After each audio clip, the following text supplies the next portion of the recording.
Hey guys, welcome back to my channel. In today's video, I'm going to talk about the basics of chess and how to win the game of chess and the vital moves in the game of chess. I'm also going to touch up the topic of fork and with what pieces you can do it.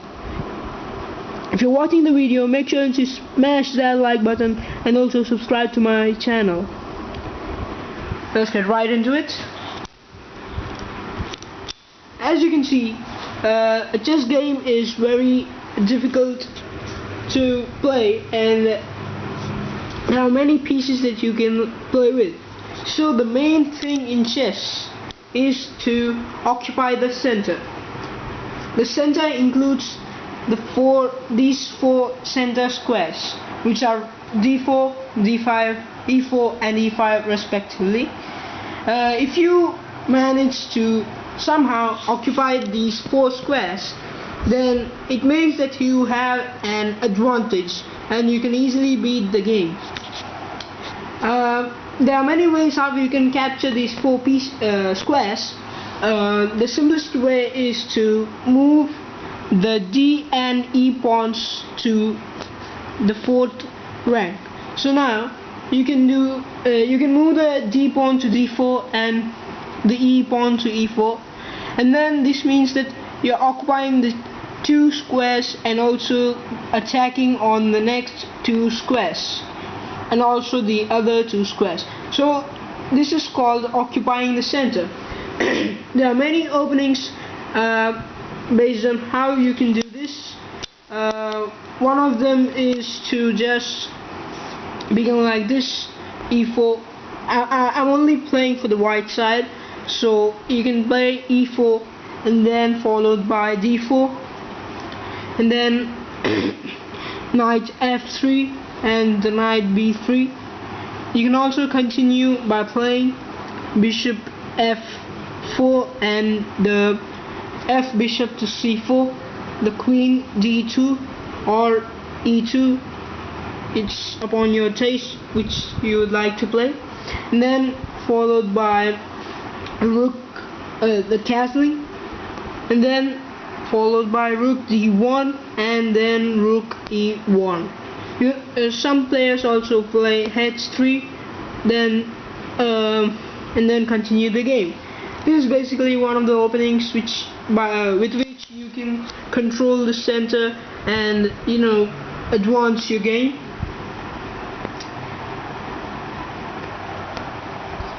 Coming to the next bit of the video, I'm going to talk about fork and how you can do a fork with various chess pieces. Now I'm going to be using a knight and I'm going to be demonstrating how a fork is done. A fork is nothing but attacking enemy pieces at the same time with one of your pieces. For example, if the pawns are spread in this direction,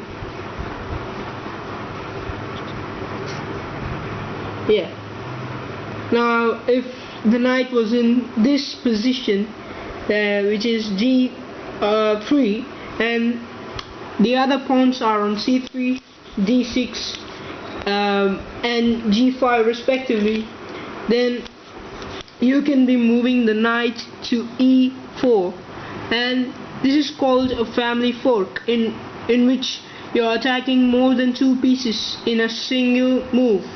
Now if there were only two pawns, then this is called a fork, and if there are more than two pawns, then it is called a family fork. It is simply magnificent and it can gain you advantage easily. Now moving on to the queen, the most powerful piece in chess. If you manage to find the fork with the queen, then it is almost impossible for him to win the game, for the opponent to win the game. For example, in this position, I can move my queen to e3 and the pawns at c3, e7 and G3 and H6 are attacked at the same time. This is called a family fork. I'm going to quickly show you with the other pieces. This rarely comes. If the bishop was on B8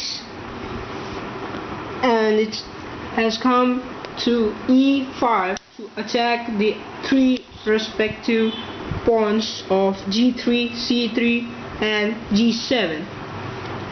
Moving on, a rook can only perform a fork, which is coming in between of two pieces. It can be horizontal or vertical.